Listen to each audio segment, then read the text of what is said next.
Good evening and welcome to tonight's TDSB webcast on special education. Thank you so much for joining us. I'm Ryan Bird from our communications department, and I'll be taking you through this evening's questions and answers with our guests here. Tonight we're joined by Director of Education, John Malloy, Executive Superintendent of Special Education and Section Programs, Yutan Robinson, and Supervising Principal of Special Education for our Learning Centers 2 and 3, Lori Moore. Thank you so much for being here. We'll be taking a number of questions tonight, not only from pre-submitted questions we've received, we'll be taking them through email at specialed@tdsb.on.ca and through our live interactive chat that you now see on your screen. Of note, we're continually trying to make this webcast more accessible. So many of you may notice that's why tonight we're piloting closed captioning that will definitely go a long way to making this more accessible as we move forward. As always, we'll try to get to as many questions as possible during our time this evening, but we may not be getting to all of them. Questions not answered during the webcast will be answered, though, and posted on the TDSB public website by February 17th. Also, please keep in mind we won't be able to answer questions about specific cases, not only for privacy reasons, but it's very difficult to provide answers without significant background information. So in those cases, you're always best to speak with your teacher, your child's teacher, principal, or special education staff. Just before we start answering your questions, though, I just want to go to John and Yutan for a few opening words. John, did you want to start things off? Thank you, Ryan, and it's great to be here tonight. And I think it's always important for us to ground our conversation in our vision for learning here in the Toronto District School Board. And basically what that means is we are doing everything we can to create the conditions so that each and every one of our children, our students, are successful, that they can achieve, that they can grow in terms of their well-being. In order to do that, we believe strongly in a model of shared leadership. We rely on our experts, such as who we have here tonight with us. And we also believe that the leadership that we each bring, all of our staff, is so key and so important. Shared leadership is very, very significant to the work that we're doing. We also believe that shared leadership helps us create what we would call an effective learning environment. An effective learning environment is one where our teachers, our staff, our principals, our vice principals, they feel confident that they can meet the needs of our students. They understand what's required in terms of their own capacity building or what they need to learn to do better, and that there's a sense of trust in that community with parents, with students, and between staff members to make that difference. When we share leadership, when we create those kind of learning environments, it's because we believe then we can make great gains, great improvements in terms of meeting the needs of our students. And to that end, I also want to suggest, Ryan and team, that our integrated equity framework, which is part of our vision, speaks to the notion that we want to ensure that we know each student, we know their strengths and their interests, as well as their needs, and that we provide the most effective programming for them. Because special education and inclusion is such an important commitment in the Toronto District School Board, we are focusing there in our integrated equity framework. So our goal is that even though there is always room for improvement, together we believe that if we stay focused and strategic, never losing sight of our students, and engaging and listening to our families and supporting our staff, that we can make the differences required. So that's a little bit about the vision and the context that I hope this discussion happens within. Thank you, John. Yutan, just a few words before we get underway. Yes, thank you for the opportunity. First, I just want to thank everyone for giving us this opportunity, and those of you who are looking and watching. We know that special education is extremely important within the Toronto District School Board. We want to ensure that services and programs meet the needs of all of our students accordingly, regardless of the settings that they may be in. So again, we're looking forward to responding to the questions, and this is an ongoing dialogue for all of us. We are always working with staff, support staff, teachers, administration to ensure that every single student that we serve at the Toronto District School Board are served in the most enabling environment. That's great. Thank you so much, Yutan. And with that, we are now opening up the floor to questions. We do have a number of pre-submitted questions that we'll be getting to as well. But again, you can submit your questions via specialed@tdsb.on.ca or on the interactive live chat on your screen. We'll just start with some of the pre-submitted questions that we've received over the recent weeks. First question, what will happen to special education classes next year? Will there still be primary homeschool programs and junior homeschool program classes? Yutan, did you want to take that one? Sure, thank you for that. So, as always, we review our programs from time to time, and within the Integrated Equity Framework, it talks about remodeling our homeschool programs. This is a program that has been with us for a number of years, and from time to time, based on some of the data that we've received, we need to look at that particular program. So, as such, what we are doing is reviewing it. We know that there are many principals, vice principals that have come up with a number of inclusive models for students that are in those programs. So rather than, in some cases, having a program outside of that particular their home classroom, they actually are served within their regular classroom. Some administrators have worked through that based on the model for their school. We know that there are students that can benefit and do benefit from being in their local classrooms for more of the time than they may be at this point. So we're constantly reviewing and looking to ensure that their needs are being met, if at all possible, within their local classroom. Great, thanks, Yutan. A question via email from Allison. Can you explain the research behind the choice of allowing time and a half on evaluations for students with individual education plans, or IEPs? Allison, curious to know the science, the research, and the data behind that decision. And so I think that one I'll take. And one of the things that's so important about our individual education plans is that, again, as I mentioned in the opening, we focus on students' strengths and interests and their needs. And I'm saying it in that order on purpose, because our students have wonderful things to bring. And by focusing there, I think we can make a great difference. So in individual education plan, time should not be an obstacle for students' achievement. There should be the appropriate opportunities for the students to show us what they know, to show us what they understand. In terms of the assessment strategies we use, for example, we need to be sure we're doing different things, because not every student, as we know, learns the same way. Not every student is able to communicate in the same way, and by providing a number of opportunities, that will allow our students to be more effective in terms of their learning. Time is simply one of those conditions. We don't want time to be a barrier, so when we talk about research or evidence, it's creating the best conditions that meet the students' strengths and that still allowing them to access the curriculum in a way that meets their needs. And that's the goal, and that's what we're supporting our staff to do. Sometimes we need to improve, and I want to put that out there. But it's something that we strive for and we work very, very hard to achieve. Thank you, John. We've had a number of questions regarding the universal screening process. Just wondering if one of you can tell us a little bit more about that process. Sure, I can talk to that, Ryan. Thank you.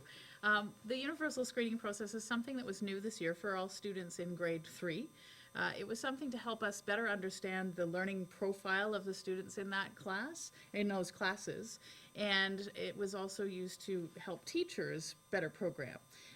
The information went home to parents in September, and we asked for their consent for the students to participate. We had most of our grade 3 students participate in that assessment. We had the results come back to the schools. They were then shared with parents, and moving forward, that data can be used to help program for the students. It might be used in terms of looking to better support their needs, perhaps through the identification, placement, and review committee process or otherwise. So it's a rich data source that we're just beginning to look at and again, help guide instruction for all of our students in grade 3 and then forward from there. Perfect. Yeah, you do. If I could just add, in addition to what was shared, the universal screening gave us an opportunity to have a more equitable process by which we would identify and include our students. In the past, this was primarily based on a teacher-parent nomination, and I think, in fact, I know that in opening it up in such a universal manner, we were able to garner more of our teachers, more of our students involved in this important process. Thanks, Yutan. A question via email from Lisa. As we move towards increased integration, how will we continue to support those students who need extra help in the regular classroom? What is the ultimate goal that we are working towards? What do we hope that special education will look like 5, 10 years from now? Can I start Of course. with a commitment that I believe all of us are making in the Toronto District School Board to take on what I would call, and this connects to one of our ministry directions, a learning for all stance. What I mean by a learning for all perspective or stance is that, again, we honor our students for what they're bringing into the community and into the classroom. And that by creating many different ways for students to learn, for students to be supported in their learning, then I think it starts to change some of the labels or some of the ways in which we might divide our classes and our schools. It starts with the student. And again, this is something that we're working very, very hard on, and it's something that we hope to continue to improve because it is about ensuring that we are meeting the needs, and we're doing that in the most inclusive way possible. And then that means that we know each student so well that we can provide just the right supports. That means stepping away sometimes from all students doing the same thing. That means stepping away from the same type of assessments that could be used, but that goes beyond just those students who have special education identifications. That includes each and every student who, in my experience, and I'm guessing our experience, is unique. And it's accepting and appreciating and celebrating that uniqueness, which is the foundation of what I hope that we can move forward on. But maybe my colleagues can offer more specific examples of this. I really am excited about this opportunity because what it provides us with in terms of giving our students a more inclusive education is it gives our staff an opportunity to expand their repertoire in terms of their learning skills. And that is indeed happening. We have ongoing professional learning opportunities for our teachers, for our support staff, that will give them the capacity that's required. And in some cases, there will be additional resources that will be placed within classes to ensure that students with the various needs are met accordingly. Yeah. I think that's a good answer. Thank you. Excellent, there you go. Thank you. All right, we have a question via email from Andrea.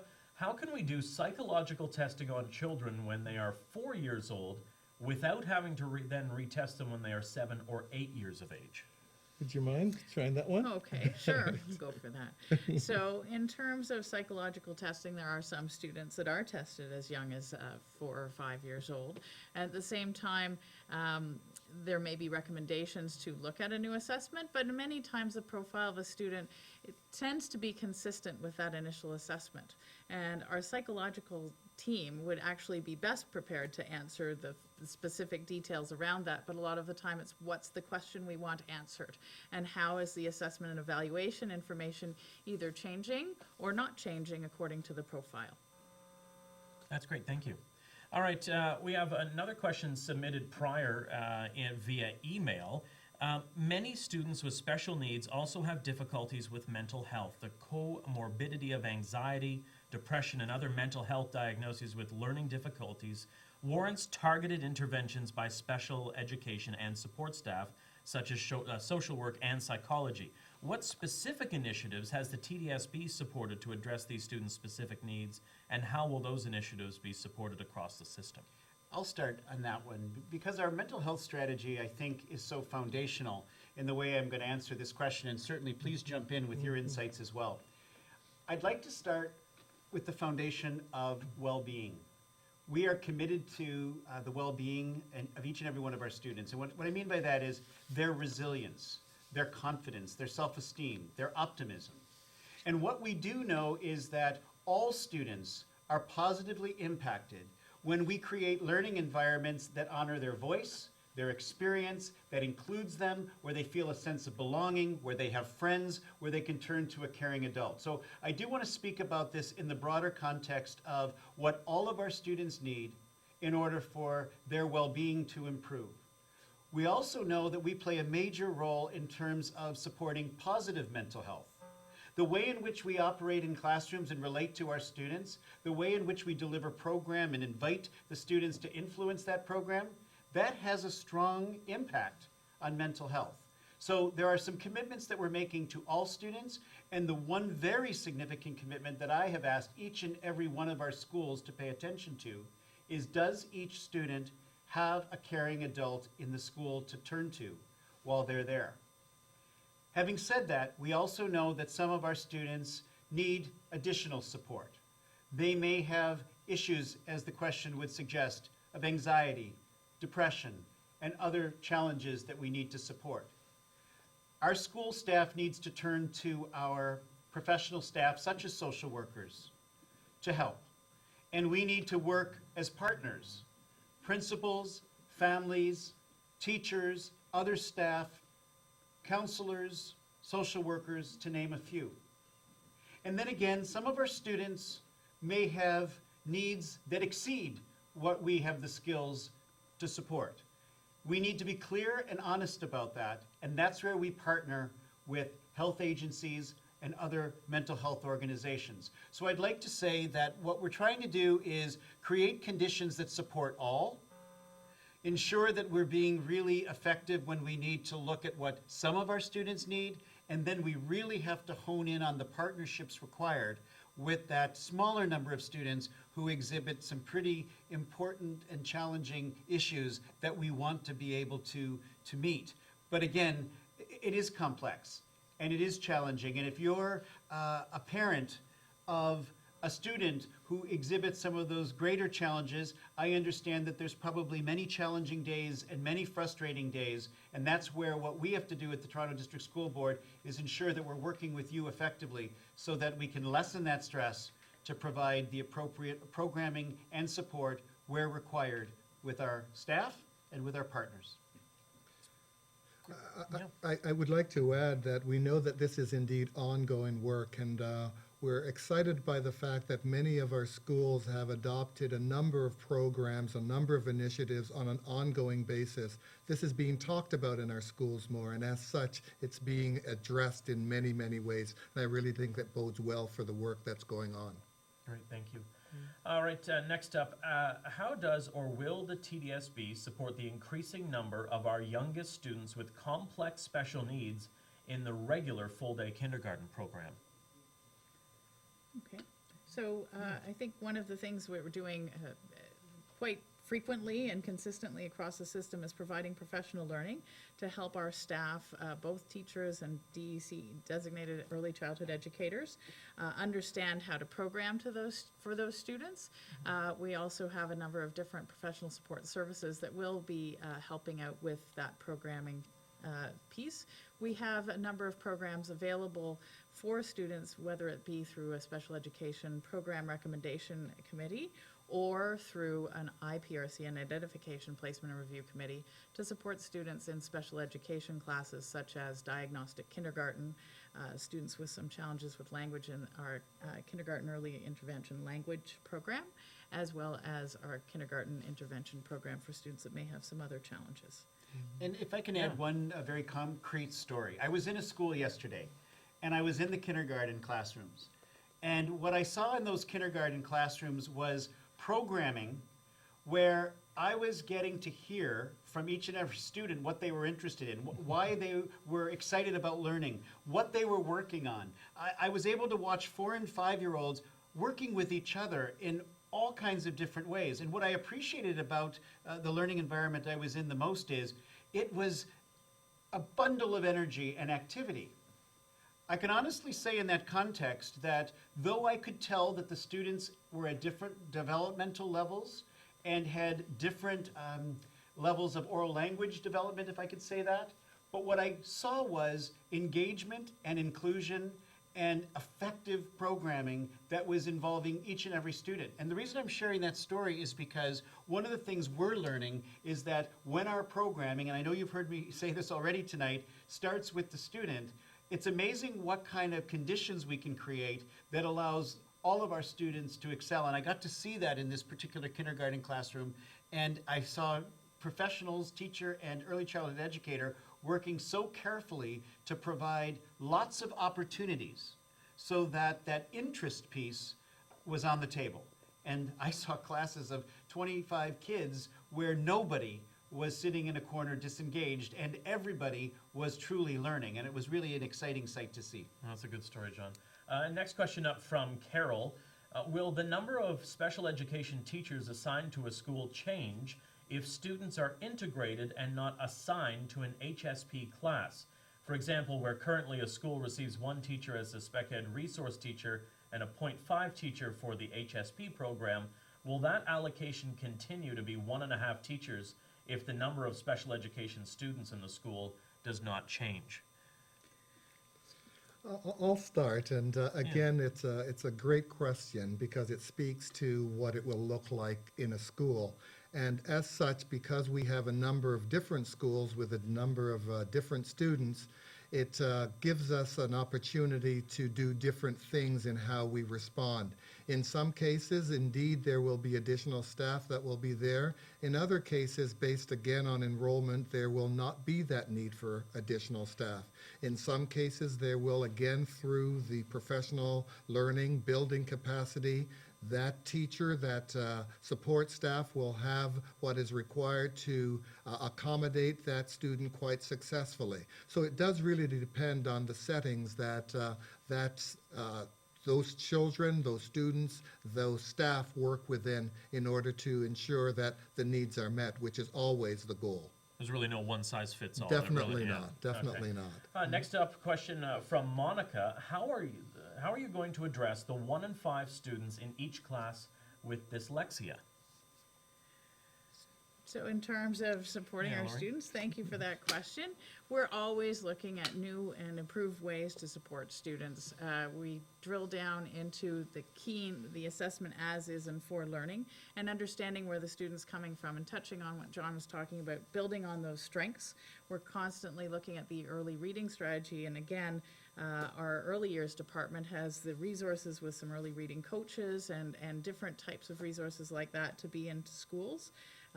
To support those students with the needs around vocabulary development and also their reading development. And the other thing, if I can add, and thank you for that, Lori, is that one of our system commitments is doing everything in our power to ensure that all of our students are reading by the end of grade 1 at the level that will allow them to be successful in terms of further learning.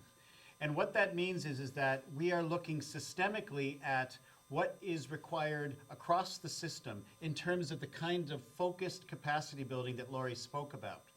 We're looking at the programs that teachers can use that might assist our students who are dyslexic or who have other challenges as it relates to early literacy. So it's a commitment that is actually taking the shape of as director, asking 28 superintendents who work in 584 schools with principals, vice principals, and teachers to know who those students are. We want to know those students by name. We want to understand their unique profile, and we want to ensure that we're trying different strategies so that we are successful in supporting our students to be able to read. So the one commitment that we're making to all of our community is that we believe that by focusing here, it will then allow us to support our staff better, because all of our staff want to do an effective job.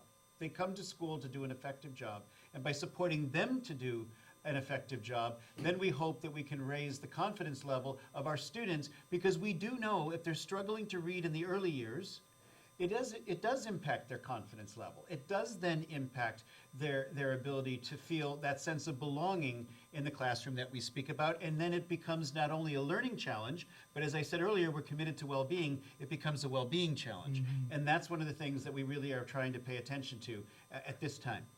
If I may also add, I think too, we are using our technology differently too, to again address needs of students who at one point possibly wouldn't be able to read in ways that parents and they themselves were happy with. Through assistive technology, we are certainly seeing some advances in a number of our classes. Thank you all for that one. We have a question from Mia. How will you be ensuring teachers and admin understand varied instruction and assessment? Teachers don't seem to do this in high school. They teach to one level and assess to one level. How are they accountable to this initiative? I will start, and I know that this is indeed another area of our focus. One of the areas that we're looking at specifically, and it has been an ongoing area, is in terms of universal design for learning, to provide our teachers as well as our support staff with ways by which they can better connect with our students to ensure that the environment is enabling, differentiation, accommodations, modifications accordingly. This is indeed a challenge, and at the same time, it's something that we continue to strive towards to ensure that we're giving our staff that capacity in order to better serve the needs of our students. And this is an ongoing dialogue that they're receiving, and it is indeed a partnership not only with the school staff, but some other agencies accordingly. Thank you, Yutan. And can I add, Yeah, of Brian, course. that, if there's anyone watching tonight that might be of, say, my age, and I'm not going to tell you what that is, we're used to school being a certain way. We're used to school being where the teacher's directing the learning, where the students are responding to what the teacher directs, where the learning assignments are all created by the teacher, and the student is expected to respond in a certain way. And though I do understand that we still see examples of that in our classroom, one of the things that we've been sharing with our teachers is the whole notion of how does learning need to change? And we're using as a way of talking about that what we're calling the global competencies. And what that means is critical thinking, creativity, collaboration, communication, character are key. And how can we start with the student, as I said earlier? How can we focus on what they're passionate about? How can their learning provide a sense of purpose for them? So in other words, are they actually learning about something that they can contribute to solving a problem in their community and in our country and in beyond? Because with technology, we go way beyond classrooms, so that they feel that their learning is meaningful. The reason I'm raising this is because there's quite a bit of evidence to say that when students are engaged in their learning, when they are able to own that learning, when they are able to grow in these global competencies that I'm speaking about, and they're actually able to make a difference because of what they're learning, they're actually very successful. Because in that kind of learning space, there are so many different ways for students to improve and to excel. So part of what we also need to pay attention to is how do we support our teachers to create that kind of learning environment? How do we do it supported by technology? Technology is never the driver, but it's a support to this, so that we again can see a classroom that's a little bit different than, say, 30-some years ago when I might have been in high school. See, I kind of gave you my age breeze there. past that. Chris has a very important question. Based on the TDSB's own numbers from its excellent research department, it appears that Black children are under-identified with learning disabilities and over-identified in the context of behavioral-related IEPs. Given that unrecognized learning disabilities often lead to behavioral challenges, is TDSB looking at a possible link more closely? Also, can you please describe if and how you use a race-based lens to assess whether racialized children are being identified if there are learning disabilities and subsequently provided with equitable services? Lori, do you want to try something first? Sure. I think one of the things that we've been looking at for the last number of years is the data that we have and how there is some challenges with how our students have been identified in the past. We, again, are looking at expanding opportunities around professional learning. We get down to sort of a more granular level, talking about the opportunities available for Learning Opportunities Index, the different kinds of staff available to schools, and really trying to understand the student as a whole, looking at the learning of the student and what challenges they're facing, rather than behaviors or things that are coming up. Because behavior is a form of communication, and we need to understand how that is perhaps coming through as a challenge, as a learning challenge, rather than an actual a behavior piece. So continuing on. And if Yeah, I there's could- there's not only special ed but equity framework. There's Right, really so- across. Yeah, so I thought if I can just reference at the beginning of the evening, I spoke about our integrated equity framework. And to be very brief, but I think I want to be really clear about what that intends to be. The Toronto District School Board has had very far-reaching policies around equity for a long time. The TDSB has been willing to collect data that allows us to understand more deeply who might not be learning and why that might be the case. What our commitment is right now in terms of our equity framework is how do we bring that system commitment to the classroom and to the school? And how do we involve our parents and communities in the process? Simply put, it means this. We do understand that each and every one of us holds bias. And we need to become conscious of what those biases might be. We also know that, again, when that bias comes together in a community, barriers can form. And what we've asked each and every school community to engage in, and this is tough work, is to begin that conversation, to challenge each other regarding who's not achieving and why, to focus on who we are as educators and what might need to change in us in order to make that happen. I realize that some of you might feel that this is sounding a little too idealistic, and I accept that challenge, but that is the commitment we've put forward to each and every one of our schools, because we do know that in some of our communities, students who are racialized may not be succeeding. In other of our schools, students that might have gender or orientation challenges might not be succeeding. We don't want that to be the obstacle. We want to ensure that we're doing everything we can to make the difference.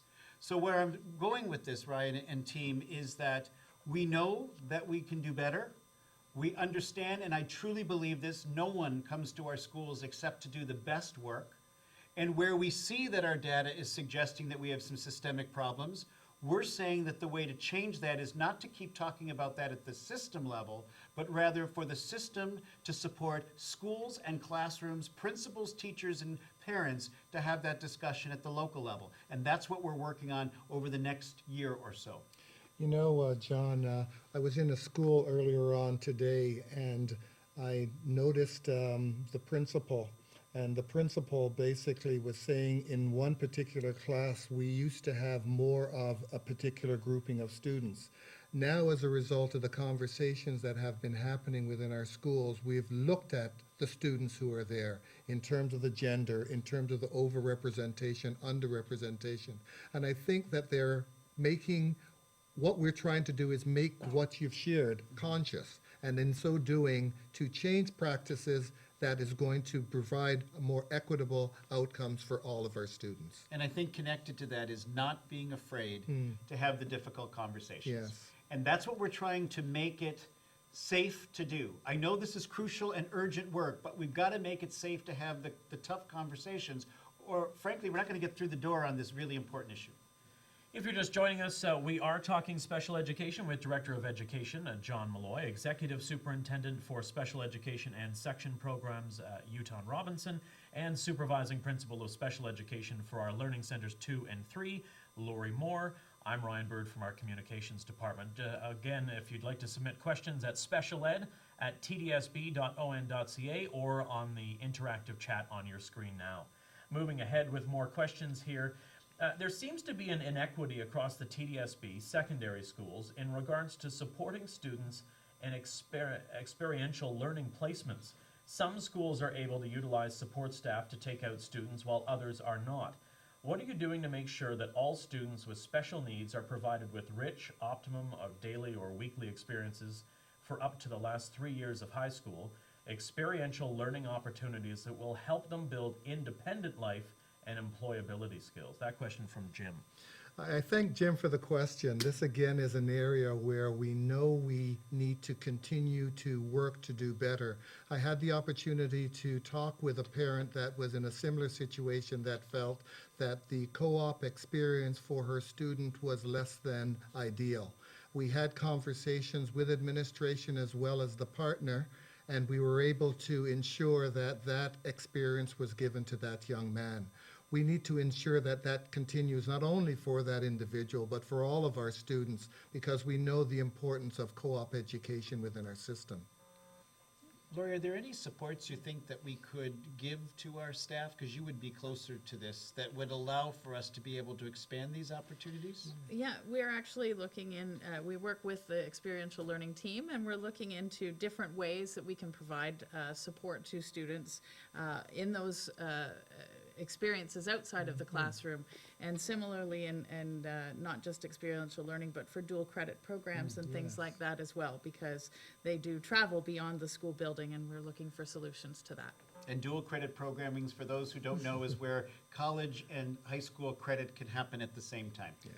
Perfect. Thank you for that. Laura has a question about classroom support. Which benefits the special needs child, his or her classmates, and the teacher Why aren't the necessary supports available since we have created this inclusive environment? What plans does the TDSB have to increase classroom support? Thank you, and thank you for hosting the call, says Laura. Thank you, Laura. I'll start. I welcome the question. It's a question that we want to respond to in a more specific way. We're working with employee services within our system to ensure that the supports that are there, and they're there in a timely way. In addition to that, we have provided learning opportunities for our support staff as well as our teachers to build their capacity accordingly. It is ongoing, and we know that we do from time to time do have some challenges, and it's something that, again, we are working towards to improve. And if I can add, we're also learning from those classrooms where we have a number of students with different special needs who are engaged and who are successful. We sometimes do need additional staff, especially as we've discussed when the needs might be more complex and the type of skills required are also a little bit more complex. But I also think it's important to look at the programming, how students are being supported through that programming, what the culture is in the classroom, because I've seen many classrooms where students are supported to support one another. That's a whole nother strategy that can be used. And again, I'm not downplaying that in certain cases, the requirement is more staffing. But I think we need to look at this from a number of different perspectives, because if the only response was more staffing, I need to be upfront and say that that's not always possible. So we have to look at the staffing, we have to look at the programming, and we have to look at the culture in the classroom to be sure that we're really supporting the success of all of our students in the most effective way possible with the resources that we have. I don't know, Lori, if you have a further thought. I think just building on the programming piece, because a lot of the times our team would go in and try to help in terms of strategies and things, and sometimes it doesn't work right away. And things take time. And after, you try it 4 or 5 times and you start to see that progress. Sometimes it's just a little spark, but at the same time it gives hope to everyone who's sort of looking at what can we possibly do with this student, and they find that just that programming change, a slight shift and maybe an accommodation, looking at things very differently through a different lens can bring great success to our students. Thank you for that. Next question up from Stephanie. What recommendations would you have for parents that are having difficulties getting feedback and communication from their child's school regarding their child's special education supports? Lori, maybe that's one that just on the school level, is Sure. that something that you hear about? Well, I mean, again, we would encourage them to speak with their classroom teacher, and then going from there, if there are challenges, to speak with the vice principal or principal. Our teams are always available to set up meetings in schools to talk about those. It's important to keep the lines of communication open, and setting up a meeting. Parent-teacher interviews are one sort of forced meeting that's there and available, but teachers and principals make themselves available outside of those opportunities to continue to have the conversation around what are the challenges, how can we address those, and just having conversations around where the student's at and moving forward. And the other thing, if I may add, we made a big change this year. You may have heard that we have what's called learning centers now. The system is now in 4 learning centers. And on the surface, it may appear that nothing is different for you because your children go to a certain school and you know the staff in that school and you know the principal in that school. But this is where we're trying to make the biggest change. All 28 superintendents who work in our 584 schools have responsibility for all students and all learning, including special education. Our amazing special education department, where when I arrived here in TDSB a year ago, would receive just about all of the requests and all of the calls, we're now asking for our families to work with the teacher, as Lori said, to work with the principal, but when further service is required, we're actually asking you to turn to your superintendent. I have asked each of the superintendents to ensure that they're able to respond to you, even if they don't have a resolution to the situation within 2 days. Our superintendents and their offices are working closely with our special education team. Our special education team is on the ground supporting our schools. But by involving the superintendent, what we're basically saying to you is we want to be sure we're providing the most responsive support to navigate our system. And we know that we don't always get it right. But by asking 28 superintendents to work with over 500 principals, we then think we can support the work of our special education team to meet the needs of your children. So I want to add that piece as well. Well, and Lori's a Yes. perfect example because she's at Learning Centers 2 and 3, so it Yes. shows you that that support. We do have a question from Jonathan via email. When will we revisit the design and purpose of autism spectrum disorder classrooms? Why are these only available in ASD students with average intelligence?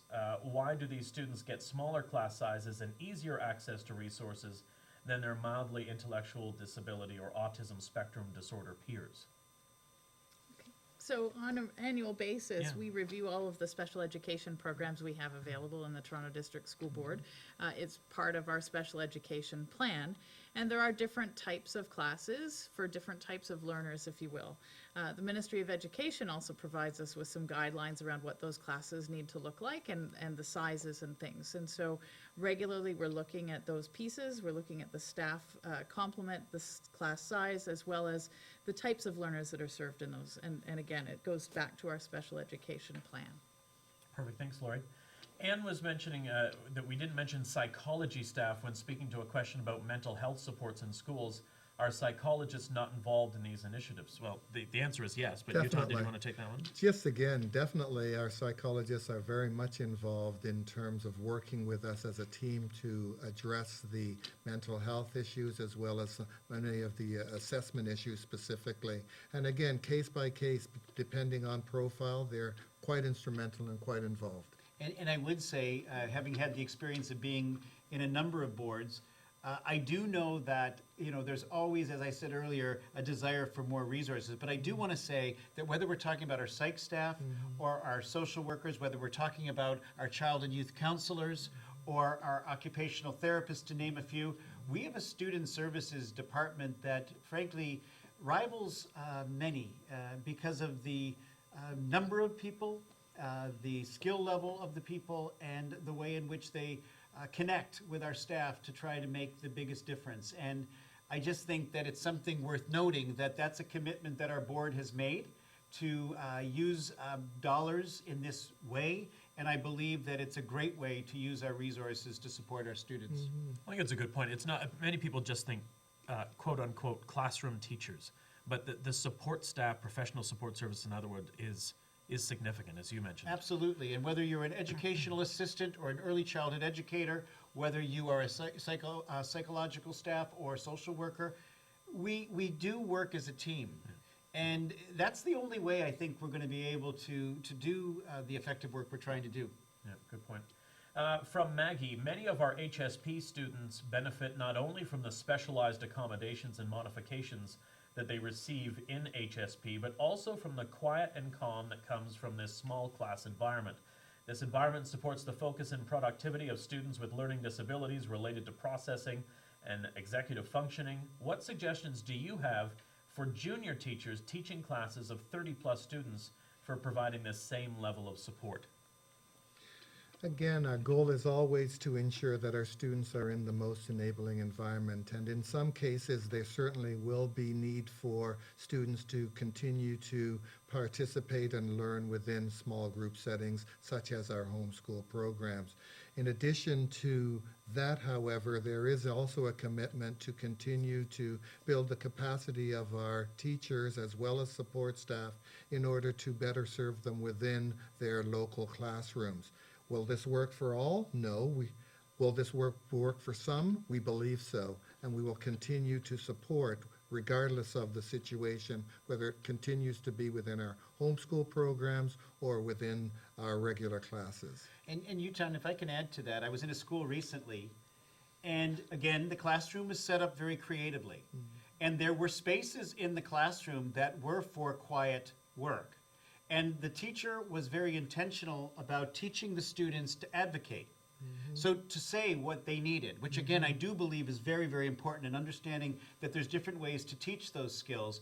but that students can advocate when they needed space to do different tasks. And the classroom actually, because of how it was set up, allowed for that. So again, I'm not suggesting that that's the norm across the TDSB, but it's certainly one that we're learning from, and there are many other examples like that. So part of our commitment in the equity framework that speaks to things like the homeschool program is to look, as Yutan said earlier, and Lori commented earlier, on where things are working well, why they're working well, what we can learn that could actually be done elsewhere in the support of the work we're doing. But it's all about supporting our teachers then to do that. And I think just to tag onto that, in a classroom that I was at the other day, one of the things that they were putting a focus on is students understanding their learning styles.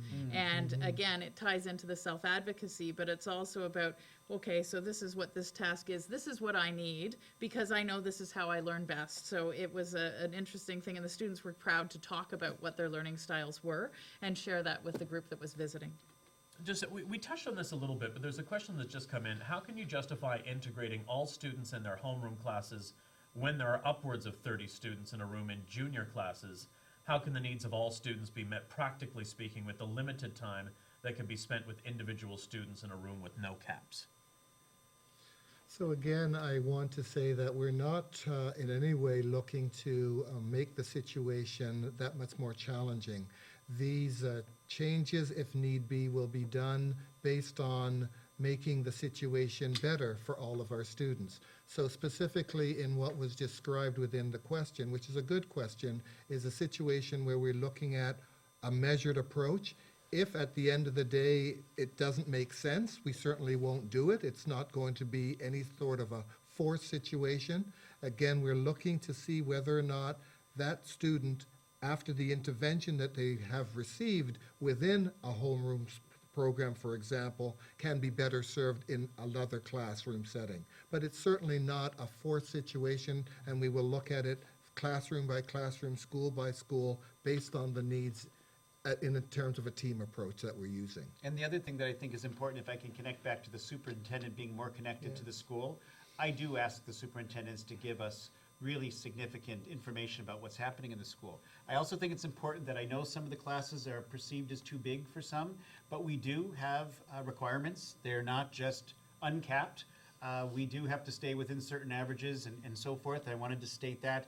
And the other thing is, you know, we can use our resources differently. I mean, we have opportunities, for instance, where teachers are in classrooms with other teachers, and together they're able to program in a way that is more inclusive, but still meeting the unique needs. So it's my long way of saying we have to explore many options so that we don't simply have a large class with students who all have needs, by the way. I just want to say that clearly, that all students have strengths, all students have interests, and all students have needs. So we get the complexity of that, and then we just have to figure out ways to use the human resources that we have as effectively as possible. If I could add one thing to what was just said. Again, earlier on this morning, I was in a school, and there were 3 teachers in that particular class, and it was all as a result of co-teaching, working together. And even though the class was large, there was the expertise and the working that was going forward to indeed engage all of the students in such a positive way. And the kindergarten teacher that I spoke to basically said, I wouldn't be able to do the good things that I'm doing without the support of this individual who is from another class. So working together always improves the situation. Good point. Thank you, Yutan. The next question up from Shan. What is the plan to reduce the backlog for psychological testing, social work, and other resources to ensure that students get the help needed? At this point, I think that is truly coming from our professional support services personnel. They have that information, and they're always constantly reviewing it, looking at where there may be some challenges in terms of lists or priority lists and things, and they have different ways to addressing that. They would be best to speak to that, however. And also, I was just in a conversation yesterday with some directors from a few other boards. We do have staff, as I mentioned, that can meet some of these needs. But we won't ever have enough staff to meet all of the needs. However, our provincial government does fund other ministries and organizations that are also expected to provide services. So one of the things that we were challenging each other on is, have we created all the opportunities to leverage all of the resources. Those that are within education and specifically within our school board, and those that are within the health sector, those that are in the mental health sector, and so forth. I would suggest that we have to do a better job there, because if the expectation is that we will have enough staff to meet all of the needs, I don't believe that that's a realistic thing to say. And I do always try to be candid in these conversations. But how we can enhance already existing, and I would suggest positive partnerships, is something that I believe we can put some energy into so that each and every one of our students has, as I said earlier, the supports they need. And I'm sure our staff can help navigate some of that Yes. in maybe not non-educational settings, but they know what's out there as well. They're the experts in the end. Very much so, and something on the horizon is coming forward in terms of the coordinated support planning, Yes. which is bringing many of our partnerships together in a central place that is going to assist us with this good work. Perfect. Coming up next, we have a question from Michelle. Will the TDSB commit to keeping intensive support programs in place and adequately resourced? ISPs are fundamentally important and highly supported for some children. So again, I'm going to use a phrase that I've used a couple of times within our time this evening, and that is the most enabling environment. We do know that there are a number of students that definitely benefit from being within that particular setting. We also know that this intervention in many cases too was viewed as time-specific intervention, and there are still opportunities for these students to participate within a school setting in a more integrated way, in a more inclusive way. So we're continuing to look at that, and at the same time not in any way say that the students now who are indeed well served within our intensive support programs, that we will be losing that service. And if I can add,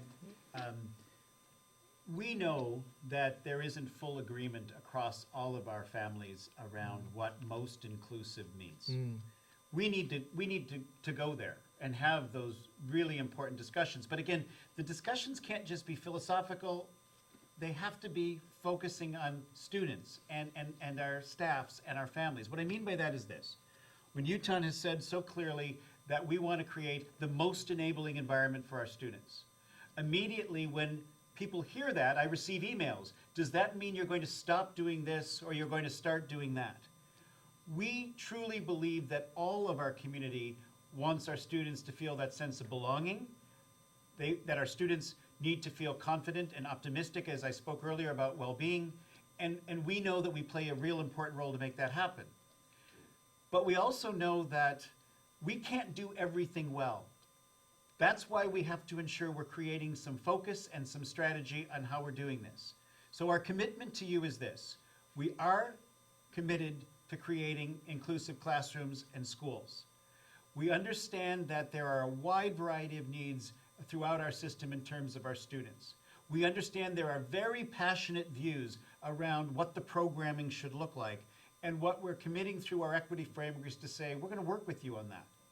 But it's got to start with students, and it's got to start with our students and their families working with our staff in classrooms and in schools. But I put that out there because sometimes people may assume that there's an agreement here. And there's not always an agreement here, and that's why we simply have to put it on the table, stay focused on students, and work through this.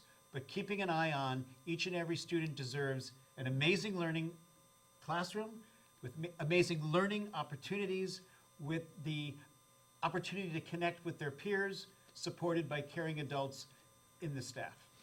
I want to add one thing based on a recent experience where a number of teachers and support staff came together, and these particular teachers and support staff work with some of our most complex students. And the opportunities that they were talking about as a result of coming together, using their skills to indeed serve their students so that they can all go back with high expectations for these particular students. And I don't think that can in any way be underestimated. So yes, indeed, we are moving towards to make sure that all of our places are places of strong, important learning. Perfect, thank you. Next up, a question from Carol. I've heard you reference teachers using universal design methods to support the variety of student needs with a classroom. Can you share with us the plan to ensure that all teachers in elementary and secondary schools are equipped to do this? Will all teachers in the TDS be provided with in-service and professional development? Great, thank you Yeah, for Lori. that question, Ryan. We're actually in the implementation process of this particular strategy and looking at universal design for learning. We have some upcoming sessions on the PA Day on February 17th, actually, and some more opportunities shortly thereafter. The 17th is focusing on secondary teachers, and we'll be rolling that out in collaboration with Teaching and Learning and our Learning Center coaches, working together to roll this out so that people understand, A, what universal design for learning is, and see how it benefits the students and all students in the classroom, not just those with special education needs. And the other thing we're learning is that when we ask teachers to come or other staff members to come to learning away from school, that's so that we can help them understand an important concept. But what we know is that the really effective implementation of that is in classrooms. And that's why we are really working with our coaches and our other program leaders, because they're in schools and they're in classrooms, and that's where we know we're going to get the difference. That's where the difference is going to happen. So we're looking at a number of strategies along those lines. We are starting to run out of time, but I am going to try to squeeze in a couple more questions if we can. We have quite a few questions from parents asking about resources and services available for gifted children and how to access them. If we could just have a conversation about how parents and students go about that. Sure. So giftedness is an exceptionality. So the primary starting point is through an identification, placement, and a review committee. And from there, students would have an individual education plan developed. There's different types of placements and settings where students would receive support, whether they're in a regular class or in a special education class. And through their individual education plan, they're programmed for around extensions to the curriculum, looking at things in more depth or breadth, also accessing passion projects and tapping into those global competencies that John's mentioned before, because again, we want to be able to challenge these students and also balance the social and emotional pieces that go along with them. Thank you, Lauren. And with that, we are coming to the end of our special education webcast this evening. We are sorry that we could not get to all of your questions. The good news, though, as mentioned, questions that we weren't able to get to tonight during the webcast will be answered generally by topic and posted to the TDSB website by February 17th. Before we wrap up, I'm just going to throw to John for a few last words. Also, and before we get to that, I think another important mix when it comes to special education at the TDSB is SEAC, the Special Education Advisory Committee, and I know that they have actually been reaching out to parents and the community to get their feedback. So our Special Education and Advisory Committee, they're a very important committee that works closely with the board and closely with staff. They represent organizations across the province, and they bring those perspectives to a very, very rich conversation. They're also interested in learning from you. And so there is a survey that our SEAC is sponsoring and is on the website that they are really encouraging you to participate in. And it is open for a little while longer, so we wanted to ensure that you had that information. And just as a closing comment from me, Ryan, and team, because it connects, is this. I hope that from this hour, you're able to hear that at the Toronto District School Board, we do care about each and every one of our students. We do understand that there are sometimes challenges that you may be facing as we work with you to support your children, and we're asking you to continue to work with us. When it gets frustrating or when there is stress, we know that when we can keep the communication open and when the relationships are intact, great things can happen.